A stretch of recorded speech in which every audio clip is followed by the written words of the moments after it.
invest in yourself early and often. That is the goal, to always be investing in yourself. You can't appreciate $40. Why would God even bless you with 400,000 or 40 million or 40,000? Invest in yourself. It is a new year, new month, new beginnings. We deserve to see the fruits of our labor. What do I mean by this? So I'm on my way to the post office. Shocker. I sold a magazine that I've owned for 20 plus years. And it's funny because I don't usually look at the price. These have just been sitting in my closet collecting dust, right? And I wasn't even planning on selling them, but something told me, post them, see what happens. So I did. And so far I've sold 4 since having posted them a week or 2 weeks ago, which has made me a few extra bucks, right? But this particular magazine yesterday, as I was packing it, going back and forth about pricing in the DMs, and I purchased this magazine 20 plus years ago for $2.99. Fast forward to now in 2025, I am selling this magazine for $40. Now you're probably wondering, well, what does this have to do with me investing in myself? Well, let me break it down. I'm in a season right now. I just turned 40. I'm going through major transitions in my relationships, in my home life, in my financial life, in my spiritual life and walk with God and Jesus. Everything is changing. But in this season of my life, going through these changes and, relationships kind of dismantling and falling apart, I almost feel a sense of peace and relief because I've invested in myself over the years. And I don't mean just investing in myself financially, because I'll get to that as well. I mean investing in myself each and every day for the last, I'd say, 7 to 10 years, where I've been very intentional about learning who I am, learning from my mistakes, learning from my wins, learning how to celebrate my wins, learning how to be a good friend, be a good daughter, be a good sister, auntie, business owner, colleague, etc., etc. And the only way that has worked for me is because I've invested in myself every day, whether it's a self-help book, podcast, journaling, praying to God, and not just asking God to miraculously make my videos go viral or to send me a $100,000 check that'll fix everything. No, it's accepting that this is my situation, this is my life, and it's working out in my favor, whether I see it or feel it or believe it. You have to get to the belief part on your own, but looking back at everything I've endured, from loss, love, recovery, sobriety, being broke, being rich, at this season of my life, I realized I did not love myself. I did not have God in my life. I did not have faith. And every day for the last decade, I've been investing in myself. I'm starting to see the fruits of those labors tenfold, you know what I mean? And going back to the magazine, I realized financially, there are blessings everywhere, first of all.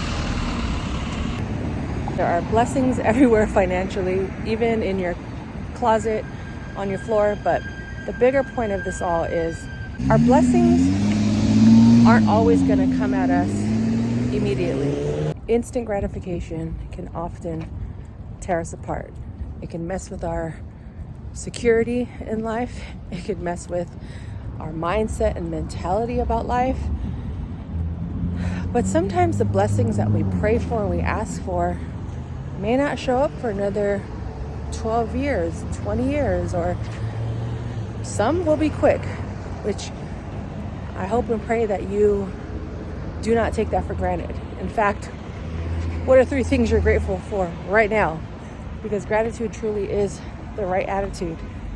And this journey is all about learning how to love yourself, and then allowing the love that you have for yourself to be translated, to be transmitted and projected onto other people, whether they're able to receive it or not. Leading with compassion, empathy. But our prayers, our struggles, our angst, our depression, I know some days, no 2 days are exactly the same. But sometimes our blessings, our answered prayers are just a conversation away, and you planting that seed and allowing it to flourish and grow. We know that some plants and some flowers, they grow overnight and they last a lifetime. Some, they wither, die, and you have to get rid of them. Others, it takes time. I've had a plant in my room for 8 years now, and it's grown significantly. It started like this. Now it's a bunch of, I don't have a green thumb, so I don't know what they're called, but now they have a bunch of stems and things of that nature. But it's because I've taken time to allow it to grow. I've had seasons where I've overwatered it, and then I talked to someone, they were like, oh, you're not supposed to water those types of plants. And I was like, that makes sense. Then I realized, oh, my plant is outgrowing its casing, its pot. Again, I don't have a green thumb, but it's outgrowing its pot. So I need to replant it and to get something bigger. And that's us. We are beings from the seed. And the same way we nurture plants and flowers and God's creations is the same exact way we have to nurture and care for ourselves. One of my slogans for my business is care for yourself, care for your wealth, with an emphasis on that care for yourself, because so often we go days, weeks, even years, not once checking on ourselves. And in order to see the fruits of our labor, to see our investments grow, or the product, the results, and do I keep this? Do I let it go? Does it need more time? Is to stop, slow down. But also don't stop investing in yourself. And investing in yourself looks like care, self-care, mental health care, physical care, emotional care, financial care, setting boundaries, healthy boundaries, having healthy communication styles, being creative. What brings you joy? Do you even know what brings you joy? That is all an investment in yourself. So I hope I wasn't rambling too much in this video, because I just had it in my heart to talk about just growth and longevity and our blessings and investments in ourselves. We may not see the rewards right away, but this $2.99 purchase that I made 20 years ago is now turning into a $40 in reward, which I can take and spread the wealth, donate money. I can invest it into stocks and just see how it grows from there. Pay off some bills to have some peace of mind. And I know I'm saying this for $40, but if you can't appreciate $40, why would God even bless you with 400,000 or 40 million or 40,000? Think about that. Appreciate and enjoy your blessings, and keep investing in yourself. Don't worry about the outcome. Don't worry about the results until it's time to check in with yourself. And make sure you're checking in with yourself and God. God first, always. I love you guys. I'm at the post office. We made it. I'm going to go in there and ship off this sale.